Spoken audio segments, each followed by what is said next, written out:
amati mbégteeg bànneex di ànd ak yéen ñu tawlu ci 5M TV Sénégal jërë ngeen jëf. mbokk internet yu 5M TV Sénégal dal leen jàmm ci xibaar yi lee ñu wax ci procès Sweet Beauté bu date bi nga xam ne rek moom la ñu daal di jàpp fukki fan ak juróom-benn ci weeru mai bi lee mu mel ni nag mbir mi daal doy na waar loolu jëm ci bëccëg bu fukki fan ak juróom-benn ndax date boobee la ñu jàpp rek mu nekk procès bu Sweet Beauté ci diggante Ousmane Sonko ak ndaw si lee di Adji Sarr moom maître Clédor Ciré avocat bu leader bu Pastef bi lee ma ngay wax ni sax nag bile procès du am procès boobee sax nag talaata lañ ko daal di jàpp ndax ñoomee jiite li nga xam ne nag moom mooy barreau bi ña ngay wax jëm ci nag ay kàddu yu ñu yëkkati woon daal di koy dénk suñu nattaango yi lee di laas ndax chambre criminelle bi ñoom rek dañuy wuy lu jëm ci wàllu règle spécifique yoo xam ni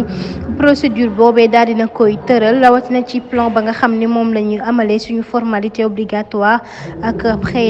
préalable mu mel ni lu jëm ci raison maanaam lu nekk lu jëm ci dëggal mbir moomee wala date bi nga xam ni moom la ñu jàpp sax fukki fan ak juróom-benn ci procès bi am foofee ci chambre criminelle du nekk date boo xam ne rek day am ubbetu procès bu criminel boobee mu mel ni nag lu nu mel sax nag daal dinañ koy fësal bu baax a baax ndax lu jëm ci wàllu défense su maire bu Ziguinchor boobee nga xam ne jamono ji moom jàpp nañu nag lu ci ëpp nag wàllu politique rek moo ci am ndax objectif déloyal la ñu daal di am jëm ko seen client ndax la ñu bëgg rek mooy mu bañ a bokk rek ci élection yi lee